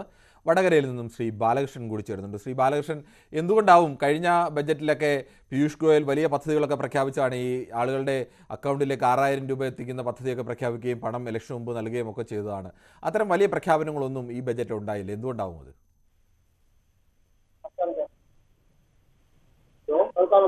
ശ്രീ ബാലകൃഷ്ണൻ പറഞ്ഞോളൂ. പ്രധാനമായ കാര്യങ്ങളൊന്നും ഇല്ലാത്തത്. താങ്കളുടെ ടെലിഫോൺ ബന്ധത്തിൽ പ്രശ്നമുണ്ടെന്ന് തോന്നുന്നു. പാലക്കാട് നിന്നും ജിതിൻ കൂടി ചേരുന്നു. ശ്രീ ജിതിൻ, താങ്കൾക്ക് ഈ വിഷയത്തിൽ എന്താണ് പറയാനുള്ളത്? അതായത് ഞാൻ ബഡ്ജറ്റ് ചർച്ച ചെയ്യണമെന്നോട്ട് ഞാൻ നിങ്ങളുടെ ചാനൽ കണ്ടുകൊണ്ടിരിക്കുകയായിരുന്നു. അപ്പോഴാണ് താങ്കളുടെ ഒരു സ്റ്റേറ്റ്മെന്റ് കണ്ടത്. അതായത് കേരളത്തില് നല്ല രീതിയിലുള്ള അന്യസംസ്ഥാന തൊഴിലാളികൾ വരികയും അവർക്ക് ഇവിടെ വേണ്ട മെച്ചപ്പെട്ട സാഹചര്യം ഉണ്ടെന്നും. പക്ഷെ വാസ്തവത്തിൽ താങ്കൾ പറഞ്ഞ സ്റ്റേറ്റ്മെന്റ് എത്രത്തോളം ശരിയാണ് നമുക്ക് നോക്കിക്കഴിഞ്ഞാല് വിദ്യാസമ്പന്നരായ നമ്മുടെ ചെറുപ്പക്കാരെ അന്യസംസ്ഥാനങ്ങൾ ജോലിക്കും. അതായത് ചെന്നൈ, ബോംബെ, മഹാരാഷ്ട്ര, രാജസ്ഥാൻ, കൽക്കട്ട അങ്ങനെ അവിടെ ജോലിക്ക് പോകുമ്പോൾ അവിടെ നിന്ന് വിദ്യാസമ്പന്നരായ ആളുകൾ ഇങ്ങോട്ട് ജോലിക്ക് വരുന്നുണ്ടോ? വരുന്നില്ല. അപ്പോൾ നമ്മൾ ന്യായീകരിച്ച് വസ്തുതകളിൽ നിന്ന് വളരെ പിന്നോട്ട് പോവുകയാണ്. പിന്നെ ഇത്രയും കേരളത്തിൽ ചെയ്യുന്നുണ്ട് എന്ന് പറയുമ്പോൾ തിരുവനന്തപുരം സെക്രട്ടേറിയറ്റിന് മുമ്പിൽ CPO അതായത് സിവിൽ പോലീസ് ഓഫീസർ റാങ്ക് ലിസ്റ്റിന്റെ കുട്ടികളെ സമരം ചെയ്യുന്നുണ്ട്. എന്തിനു വേണ്ടിയിട്ടാണ്? താങ്കൾ പറഞ്ഞല്ലോ, ഞാൻ ഇനി ഒന്ന് പറഞ്ഞോളട്ടെ. ഞാൻ അവിടെ വളരെ വ്യക്തമായി തന്നെ പറഞ്ഞിരുന്നു, ആ നാടുകളിലെ ആളുകൾ ഇവിടെ വരുന്നു, അവിടേക്കാൾ കൂടുതൽ ശമ്പളം ഇവിടെ കിട്ടുന്നതുകൊണ്ടാണ് അത്തരം ജോലികൾക്ക് ഇവിടെ വരുന്നത്. നമ്മുടെ ഇവിടെ നിന്നുള്ള ആളുകൾ മറ്റു പല നാടുകളിലും പോയി ജോലി ചെയ്യുന്നുണ്ട്. അത് ഇതിനേക്കാൾ മെച്ചപ്പെട്ട ജീവിതം ആഗ്രഹിച്ചും മെച്ചപ്പെട്ട ശമ്പളം കിട്ടുന്നതുകൊണ്ടാണ് പോകുന്നത്. അങ്ങനെ തന്നെയാണ് ഞാൻ പറഞ്ഞത്. നിങ്ങൾ പറഞ്ഞപ്പോൾ നിങ്ങൾ പറഞ്ഞപ്പോൾ ഞാൻ കേട്ടിരുന്നു. ഞാൻ പറയാം. അതായത് നിങ്ങൾ പറഞ്ഞപ്പോൾ ഞാൻ കേട്ടിരുന്നല്ലോ, ഞാൻ പറയട്ടെ. അതായത് അവിടെ നിന്ന് നമ്മുടെ വിദ്യാസമ്പന്നരായ ചെറുപ്പക്കാർ മെച്ചപ്പെട്ട തൊഴിൽ സാഹചര്യങ്ങൾക്ക് വേണ്ടിയിട്ട് എവിടെ പോകുന്നു? അന്യസംസ്ഥാനങ്ങളിൽ പോകുന്നു. നമ്മുടെ വിദ്യാസമ്പന്നരായ ചെറുപ്പക്കാർക്ക് തൊഴിൽ നൽകാൻ ഇവിടെ സംരംഭങ്ങളില്ല. അതാണ് ഇവിടുത്തെ പ്രശ്നം. അപ്പോ അവിടെ നിന്ന് വരുന്നവർക്ക് അവിടെ കുറച്ച് വിദ്യാഭ്യാസപരമായ കുറച്ച് പുറകിലുള്ള ആളുകൾ ഇവിടെ നിന്ന് ആ ജോലികളാണ് ഇവിടെ ചെയ്യുന്നത്. അവിടുത്തെ വിദ്യാസമ്പന്നർക്ക് ജോലി ചെയ്യാനുള്ള സാഹചര്യങ്ങൾ അവിടെ വ്യവസായപരമായിട്ടുണ്ട്. ഇവിടെ വ്യവസായവും ഇല്ല, ഒന്നുമില്ല. നമ്മൾ എന്തോ സംഭവമാണെന്ന രീതിയിൽ ഇങ്ങനെ ചിത്രീകരിക്കുന്നത് എത്രത്തോളം ശരി. അതിന് മാധ്യമങ്ങളും കൂട്ടു നിൽക്കുകയാണ്. ജനങ്ങളെ മൊത്തം വഴിതിരിച്ച് സത്യത്തിന്റെ പ്രകാശം കാണിച്ചു കൊടുക്കേണ്ട മാധ്യമങ്ങൾ കേരളം നിങ്ങളൊരു മഹാസംഭവമാണ് എന്ന് പറഞ്ഞിങ്ങനെ ഒരു പുകമറ സൃഷ്ടിക്കല്ല. സത്യത്തിന്റെ പ്രകാശം കാണിച്ചു കൊടുക്കേണ്ടത് കൊണ്ട് തന്നെയാണ് പറയുന്നത്. മറ്റ് ഇതര സംസ്ഥാനങ്ങൾ, പ്രത്യേകിച്ച് ഉത്തരേന്ത്യൻ സംസ്ഥാനങ്ങളെക്കാൾ കേരളം എല്ലാം കൊണ്ടും തികഞ്ഞ സംസ്ഥാനമാണെന്നോ, കേരളത്തിൽ പഠിച്ച എല്ലാവർക്കും ജോലി ഉണ്ടെന്നോ അല്ലെങ്കിൽ വലിയ വ്യവസായ പുരോഗതി ഉണ്ടെന്നോ ഞാൻ പറഞ്ഞിട്ടില്ല. മറ്റ് അവിടുത്തെ ജീവിത സാഹചര്യങ്ങളെക്കാൾ മെച്ചപ്പെട്ട ജീവിത സാഹചര്യം കേരളത്തിലുണ്ട് എന്നത് എനിക്കോ നിങ്ങൾക്കോ നിഷേധിക്കാൻ കഴിയുന്ന ഒരു വിഷയമല്ല. ഒരു പരസ്പര ബഹുമാനം കഴിഞ്ഞു പറയട്ടെ. അതായത് ഇവിടുത്തെ യൂണിവേഴ്സിറ്റികളിൽ, ഉന്നത വിദ്യാഭ്യാസ യൂണിവേഴ്സിറ്റിയിൽ എത്ര ഒഴിവാണ് വാക്കൻസി കിടക്കുന്നത്? എന്തുകൊണ്ടാണ്? ഇവിടെ പഠിച്ചാൽ അവസരമില്ല. അവർ പുറ രാജ്യങ്ങളിൽ പോവുകയാണ്. പലവരും അവിടെ സെറ്റിൽ ആവണം. എന്തുകൊണ്ടാണ്? ഇവിടെ വിദ്യാഭ്യാസം തങ്ങൾ പഠിക്കുന്ന ക്വാളിഫിക്കേഷനുള്ള ജോലി അവസരങ്ങൾ കിട്ടുന്നില്ല. എന്തുകൊണ്ടാണ്? വ്യവസായമില്ല, വ്യവസായ സംരംഭങ്ങൾ വരുന്നില്ല. എന്നാൽ തൊഴിലവസരം ഇവിടെ +2 പഠിച്ചവന് ജോലി കിട്ടണം, ഡിഗ്രി പഠിച്ചവൻ അതിന്റെ ക്വാളിഫൈഡ് ജോലി കിട്ടണം, MBA കഴിഞ്ഞവൻ അതിന്റെ ക്വാളിഫൈഡ് ജോലി, അത് നൽകാൻ കേരളത്തിലെ ഇന്നത്തെ സാഹചര്യത്തിൽ കഴിയുന്നില്ല. എന്നിട്ട് നമ്മൾ ഇതിന് പുകമറ സൃഷ്ടിച്ച് നമ്മളൊരു ശരി, താങ്കളുടെ അഭിപ്രായം വളരെ വ്യക്തമാണ്. അപഹാസ്യമാകുകയുള്ളൂ. മറുപടി താങ്കൾക്ക് പറയണമെന്നുള്ള ഇതിൽ മറുപടി പറഞ്ഞു കാണുമെന്ന് പ്രതീക്ഷിക്കുന്നു. എൻ്റെ അഭിപ്രായവും വളരെ വ്യക്തമാണ്. ഞാൻ വളരെ കൃത്യമായി തന്നെയാണ് പറഞ്ഞത്. ഇവിടെ എല്ലാ കാര്യത്തിലും മെച്ചമാണെന്നുള്ള അഭിപ്രായമൊന്നും ഞാൻ പറഞ്ഞിട്ടില്ല. പറഞ്ഞത് വളരെ കൃത്യമായി തന്നെയാണ് പറഞ്ഞത്. അത് രണ്ടാമതും പറഞ്ഞു കഴിഞ്ഞു. മറ്റൊരു പ്രഷറുണ്ട്, കൊല്ലത്തു നിന്നും ബാലേന്ദ്രനാണ്. ശ്രീ ബാലേന്ദ്രൻ, താങ്കൾക്ക് എന്താണ് ഈ വിഷയത്തിൽ പറയാനുള്ളത്? ഇത് ഒരു BJPയുടെ പുതിയൊരു നയമാണ്. ഇത് പുതിയ ഇലക്ഷൻ അജണ്ട മാനിഫെസ്റ്റോ പ്രഖ്യാപിക്കുമ്പോഴത്തേക്ക് എവിടെയാണോ രോഗമുള്ളത് അവിടെ ചികിത്സ എങ്ങനെയാണോ വേണ്ടുന്നത് അത് ഒരു പ്രഖ്യാപനമായിട്ട് ഗവൺമെന്റ് മുന്നിൽ വരും. അത് തീർച്ചയായിട്ടും അവരുടെ അടുത്ത തിരഞ്ഞെടുപ്പിനെ നേരിടാനുള്ള പുതിയ തന്ത്രമാണ്. അത് കാത്തിരുന്ന് കാണാം. ഇത് വെറും ഒരു താൽക്കാലികമായിട്ടുള്ളൊരു ബഡ്ജറ്റ് മാത്രമാണ്. അതുകൊണ്ട് 6 മാസം കഴിയുമ്പോൾ ഇലക്ഷൻ വരുന്നു. ഇലക്ഷൻ കഴിയുമ്പോഴത്തേക്ക് 6 മാസമൊന്നുമില്ല കേട്ടോ, 6 മാസത്തിനകത്ത്. ശരി, അപ്പോഴത്തേക്ക് കാണാം പുതിയ തന്ത്രം. ശരി. മറ്റൊരു പ്രശ്നം കൂടിയുണ്ട്. സുബേറാണ് തൃശ്ശൂരിൽ നിന്നും. ശ്രീ സുബേർ, താങ്കൾക്ക് എന്ത് തോന്നുന്നു? ഈ സാധാരണഗതിയിൽ ഈ തെരഞ്ഞെടുപ്പിന് തൊട്ട് മുന്നോടിയായി നടക്കുന്ന ബജറ്റുകളിലൊക്കെ എല്ലാവരും വലിയ പ്രഖ്യാപനങ്ങളും ഒക്കെ നടത്തുന്നതാണ്. അത്തരം പ്രഖ്യാപനങ്ങളോ അല്ലെങ്കിൽ ജനപ്രിയ പദ്ധതികളോ ഒന്നും ഉണ്ടായില്ല. എന്തുകൊണ്ടായിരിക്കും അത്? നമസ്കാരം സുബേർ, പറഞ്ഞോളൂ. നമസ്കാരമുണ്ട്. ഹലോ, പറഞ്ഞോളൂ സുബേർ. നമസ്കാരമുണ്ട്. ഇനിയിപ്പോ ഗവൺമെന്റ് മോഡി ഗവൺമെന്റ് എന്ന് വെച്ചാൽ നമുക്ക് പെട്രോളിന് 50 രൂപയ്ക്ക് തരാന്ന് പറഞ്ഞു, ഡീസല് അത് 50 രൂപയ്ക്ക് കിട്ടുന്നുണ്ട്. ഒന്ന്. രണ്ടാമത് വേറെ ഗ്യാസ് വില കൂട്ടില്ലാന്ന് പറഞ്ഞു. ഗ്യാസ് 1000 രൂപ കൊടുക്കുന്നുണ്ട്. അത് നമ്മൾ കൊടുക്കുന്നുണ്ട്. അത് ചെയ്യുന്നുണ്ട്. ഇനിയിപ്പോ അത് ഇനി എന്താ അവര് നമുക്ക് ചെയ്തു തരേണ്ടത്? ഇതൊക്കെ നമുക്ക് ചെയ്തു തരുന്നില്ല അവര്. പിന്നെ എന്ത് ചെയ്യണ്ടേ? ഇനിയിപ്പോ കേരള ഗവൺമെന്റ് കേരള ബഡ്ജറ്റ് വരുന്നുണ്ട്. അതിനിപ്പോ എന്താ ചെയ്യാൻ പോണത്? പെൻഷൻ കൊടുക്കാൻ ആവശ്യമില്ല. നമ്മൾ 2 രൂപ സെസ് പിരിക്കുന്നുണ്ട്. ഇപ്പൊ ഓരോ ഗ്യാസ് സിലിണ്ടറിനും ഓരോ ഗാർഹിക സിലിണ്ടറിനും മേടിക്കാൻ പോണ 25 രൂപ എക്സ്ട്രാ മേടിക്കാൻ പോണ് പെൻഷൻ കൊടുക്കാൻ വേണ്ടിയിട്ട്. അതും നമ്മുടെ തലയിലേക്ക് എടുത്ത് വരുന്നത്. ഇനി എന്താ ചെയ്യേണ്ടത്? എല്ലാവർക്കും 5 ലക്ഷം ഇട്ടൊന്നില്ല മോഡി ഗവൺമെന്റ് വന്നപ്പോ 15 ലക്ഷം എല്ലാവർക്കും ഇട്ടൊന്നില്ല അക്കൗണ്ടില്. ഇനി എന്താ വേണ്ടത്? പിന്നെ നിങ്ങൾ എന്തിനാ ആ മോദി ഗവൺമെന്റ് കുറ്റം പറയണത്? കുറ്റം പറയേണ്ട കാര്യമുണ്ടോ? അവര് നല്ലതല്ലേ? അവര് ആൾക്കാർക്ക് ടെൻഷൻ കൊടുക്കേണ്ട കാര്യം എന്തത്? അതുപോലെ ഇനി ഇത് അടുത്ത കേരള ബഡ്ജറ്റ് വരുന്നത് മറ്റന്നാള്. അപ്പൊ അതിന് നോക്കിക്കോ, ഓരോ ഗാർഹിക സിലിണ്ടറിനും 25 രൂപ വെച്ച് കൂട്ടാൻ പോണ് പെൻഷൻ കൊടുക്കാൻ വേണ്ടിയിട്ട്. അവരെ നാടാടിപ്പിക്കുക. വ്യക്തമാണ്. മറ്റു പ്രേക്ഷകരുണ്ട്. ദീപു ആണ് തിരുവനന്തപുരത്ത് നിന്നും. ശ്രീ ദീപു, സാധാരണഗതിയിലൊക്കെ അവസാനഘട്ട ബഡ്ജറ്റ് എന്നൊക്കെ പറഞ്ഞാൽ വലിയ ജനപ്രിയ പ്രഖ്യാപനങ്ങളോടുകൂടിയൊക്കെ നടത്തുന്ന ബഡ്ജറ്റാണ്. നമ്മളും അങ്ങനെയൊക്കെയാണ് പ്രതീക്ഷിക്കുന്നത്. അങ്ങനെയാണ് ഇന്ത്യയിലെ ഒരു പൊതു പതിവ്. പക്ഷേ ആ പതിവ് ഇവർ തെറ്റിച്ചിരിക്കുന്നു. എന്തുകൊണ്ടാവും അങ്ങനെ? ഒരു വലിയ ആത്മവിശ്വാസം കൊണ്ടാണോ അതോ മറ്റെന്തെങ്കിലും കാരണം കൊണ്ടാണോ? അല്ല, അതിനു മുമ്പ് ഒരു കാര്യം പറഞ്ഞോട്ടെ. അതായത് കേരളത്തിൽ നിന്ന് വിദേശത്തേക്ക് പഠിക്കാൻ പോകുന്ന കുട്ടികളുടെ കണക്ക് പുറത്തു വന്നിട്ടുണ്ട്. അവിടെ ഉത്തർപ്രദേശും മറ്റ് സംസ്ഥാനങ്ങളിൽ കേരളം ആ ലിസ്റ്റിലില്ല. 6-7 സ്ഥാനം കഴിഞ്ഞിട്ടാണ് നമുക്ക് ആ വിഷയമല്ല ചർച്ച ചെയ്യുന്നത്. ഈ വിഷയത്തിൽ പറയും. അല്ല, അത് കള്ളത്തരം പറഞ്ഞു പോകുമ്പോൾ ജനങ്ങൾ അത് കേൾക്കുന്നുണ്ട്. വിദ്യാർത്ഥികൾ പഠിക്കാൻ പോകുന്നതിനെക്കുറിച്ച് ഇനി ഈ വിഷയത്തിലേക്ക് വന്നു കഴിഞ്ഞാൽ ഇതിനകത്തൊരു പ്രധാന കോമഡി ഇന്ന് നമ്മുടെ ധനമന്ത്രി അവതരിപ്പിച്ച എന്താ വെച്ചാൽ ഇന്ത്യയിലെ സാമ്പത്തിക രംഗം വളരെ മെച്ചമാണെന്നും ഇവിടുത്തെ ജനങ്ങളെല്ലാം വളരെ സന്തോഷത്തിൽ ഭയങ്കര മികച്ച ജീവിതമാണെന്നും അവരുടെ സമ്പാദ്യം, അവരുടെ വരുമാനം, റിയൽ ഇൻകം എന്ന് പറയുന്നത് 50% കൂടി എന്നാണ് പറയുന്നത്. 50% കൂടി. എന്നിട്ടുള്ള വാർത്ത നമ്മൾ കാണേണ്ട എന്താണ്? ഇന്ത്യ പട്ടിണിയിൽ 111ാമത്തെ സ്ഥാനത്ത്. നമ്മൾ ബംഗ്ലാദേശിനും പാകിസ്ഥാനും നേപ്പാളിനും ശ്രീലങ്കയ്ക്കും ഒക്കെ താഴെയാണ്. ഇതെങ്ങനെയാണ്? 50% താങ്കളുടെ ഇൻകം കൂടിയിട്ടുണ്ടോ? അല്ലെങ്കിൽ ആരുടെ ഇൻകമാണ് കൂടിയിട്ടുള്ള? 50. BJPയുടെ ഇൻകം 100% കൂടിയിട്ടുണ്ടാവും. ഈ രീതിക്ക് ഇവരിപ്പോ ഇന്ന് ഇത് അവതരിപ്പിക്കുമ്പോൾ ആരെങ്കിലും അവിടെ സന്തോഷവാനായിട്ട് അവിടെ ഇരിപ്പുണ്ടായിരുന്നു? ഇവർക്കൊരു ഓവർ കോൺഫിഡൻസ് ഉണ്ട്. ഇവര് തന്നെ അധികാരത്തിൽ വരും എന്നുള്ള രീതിക്ക് ഇവർ വിചാരിച്ചു വെച്ചേക്കുന്നത്. ഞങ്ങൾ ഇനി അത് പറഞ്ഞാൽ അത് ചെയ്യാതിരിക്കാൻ പറ്റുമോ എന്നുള്ള രീതിക്കാണ് ഈ പറഞ്ഞിരുന്നത്. റിസർവ് ബാങ്കിന്റെ റിസർവിലുള്ള പണം വരെ എടുത്ത് ഇവര് ഇവിടെ പുളിശ്ശേരി കുടിച്ചു. അതേപോലെ നമ്മുടെ പൊതുമേഖലാ സ്ഥാപനങ്ങളെല്ലാം വിറ്റ് തെളിച്ച് പുളിശ്ശേരി കുടിച്ചു. പിന്നെ ഇവര് എന്തെടുത്തിട്ട് എന്ത് കൊടുക്കുമെന്നാണ് ഈ പറയുന്നത്? നമ്മുടെ സംസ്ഥാനങ്ങൾക്ക് കൊടുക്കേണ്ട കാശ് മുഴുവൻ, പറയട്ടെ, സംസ്ഥാനങ്ങൾക്ക് കൊടുക്കേണ്ട കാശ് മുഴുവൻ എടുത്ത് അവിടെ അട്ടത്ത് വെച്ചിരിക്കുകയാണ്. നമ്മുടെ സെസ് പിരിക്കുകയാണ് സംസ്ഥാനങ്ങൾക്ക് കൊടുക്കാൻ. വ്യക്തമാണ്. എന്തായാലും നമുക്ക് ന്യൂസ് 18 പൊതുവേദിയിൽ ഒരു ചെറിയ ഇടവേളയിലേക്ക്.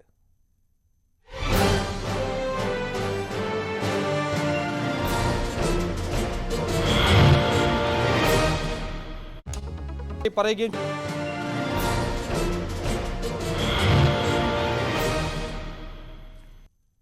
ധനമന്ത്രി ബാലഗോപാൽ മാധ്യമങ്ങളെ കാണുകയാണ് തത്സമയ സമയം. കേന്ദ്ര ഗവൺമെന്റിന്റെ ബഡ്ജറ്റ്, അടുത്ത വർഷത്തേക്കുള്ള ബഡ്ജറ്റ് ഇന്ന് അവതരിപ്പിച്ചു. ബഡ്ജറ്റ് അടുത്ത വർഷത്തേക്കുള്ളതാണെങ്കിലും ഇടക്കാല ബഡ്ജറ്റും അത് അടുത്ത കുറച്ച് മാസത്തേക്കുള്ള പണം ചെലവഴിക്കാനുള്ളൊരു അവകാശമാണ് സാധാരണ ഇങ്ങനെയുള്ള ഗവൺമെൻറ്റുകൾ എടുക്കുക.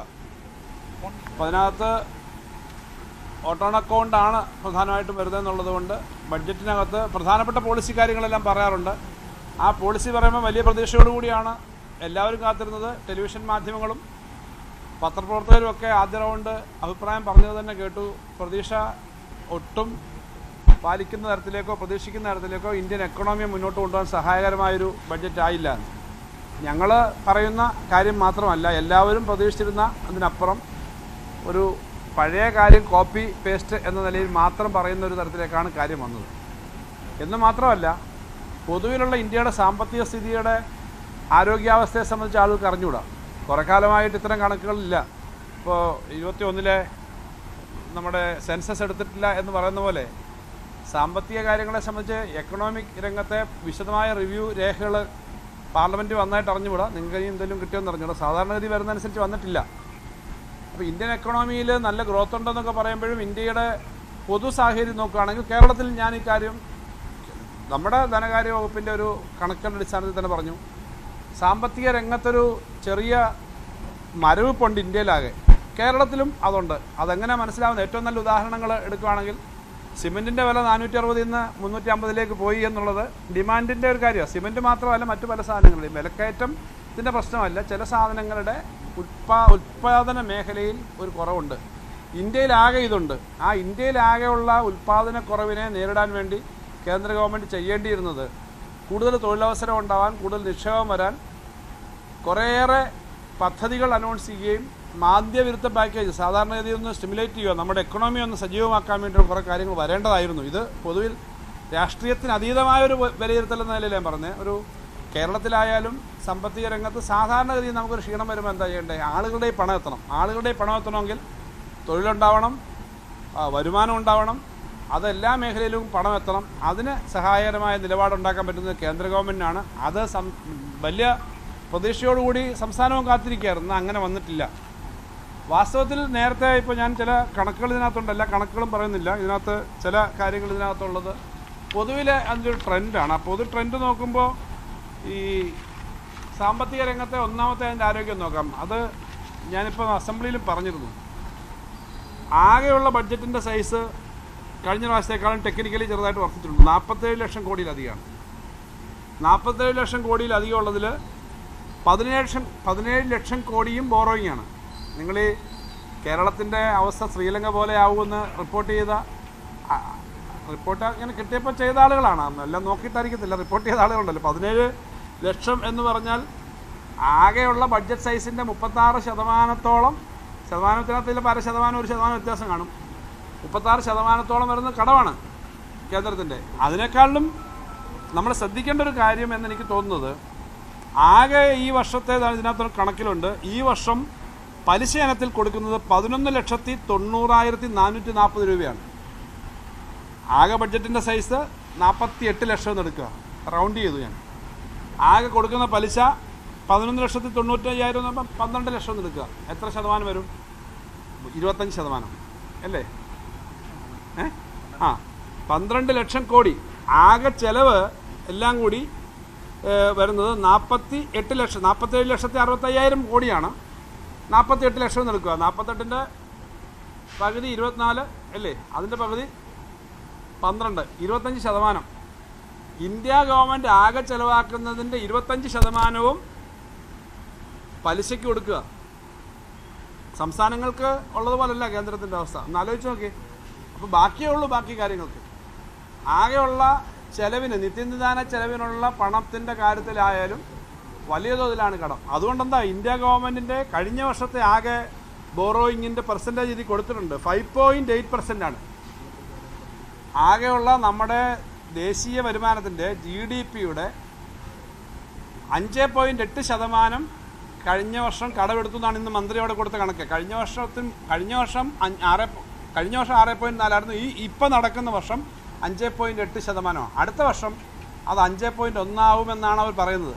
ഒരു കാര്യം നിങ്ങൾ നോക്കണം, കേരളം വലിയ കടമെടുത്തു എന്ന് പറഞ്ഞിട്ട് നമുക്ക് 3% കടമെടുക്കാൻ പാടുള്ളൂ. കേന്ദ്ര ഗവൺമെൻറ്റിനും കേരളത്തിനും FRBM എന്ന് പറഞ്ഞ ഒരേ ആക്റ്റാണ്. കേരളത്തിന് 11 ലക്ഷം കോടി രൂപയാണ് നമ്മുടെ ആഭ്യന്തര വരുമാനം ഏകദേശം. ഈ വർഷം ഇനിയും കൂടും. കറണ്ട് ഇയറിൽ 11 ലക്ഷം കോടിയാണ് നമ്മുടെ ആഭ്യന്തര വരുമാനം. ആ 11 ലക്ഷത്തിൻ്റെ 3% എടുക്കാം എന്നുള്ളതാണ് കണക്ക്. കേന്ദ്രത്തിനും ഇതേ 3% എടുക്കാവുള്ളൂ. അവിടെ 2 കോടി ലക്ഷം എന്നൊക്കെ പറഞ്ഞിട്ട് വലിയ തുകയാണല്ലോ വരിക. അതിൻ്റെ 3% അല്ല എടുത്തത്, 5.8% എടുക്കുന്ന ആളുകളാണ് പറയുന്നത് കേരളം 3 എടുക്കാവുള്ളൂ. എന്നിട്ടോ കഴിഞ്ഞ വർഷം മുൻപെടുത്ത കിഫ്ബിയുടെയും മറ്റും പേര് പറഞ്ഞ് വെട്ടിക്കുറച്ചിട്ട് 2.5% തന്നുള്ളൂ. ഇത് ഒരു ആരോഗ്യത്തിൻ്റെ പ്രശ്നമാണ്, നമ്മുടെ ധനകാര്യ അവസ്ഥയുടെ. ഇത് നമ്മളെല്ലാം ബാധിക്കുന്നതാണ്. അപ്പോൾ ആകെ ഇന്ത്യയിൽ ചിലവാക്കുന്നതിൻ്റെ 4/1 കടമെടുത്തിട്ടാണ്.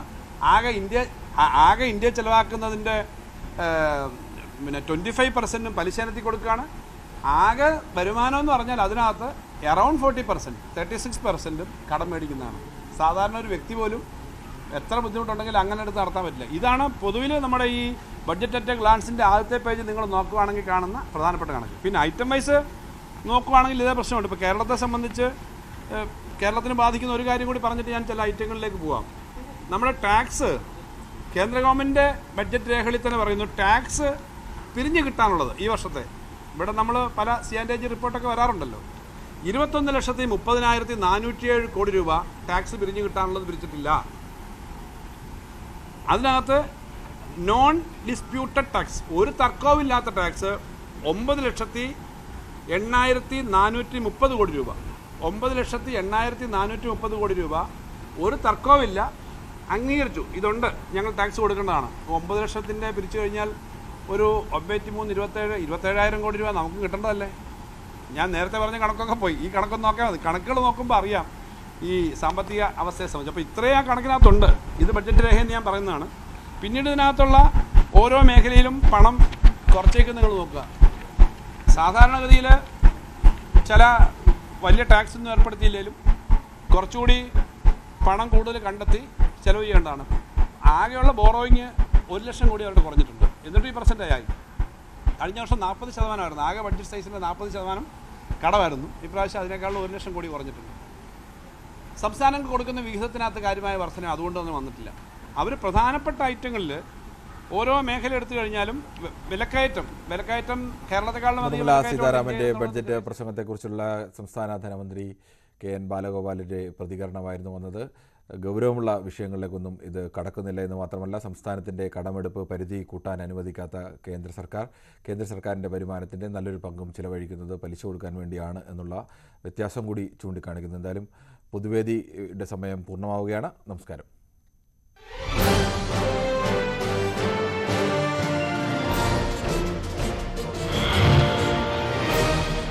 പൊതുബജറ്റ് 2000 തൊഴിലാളികൾക്ക്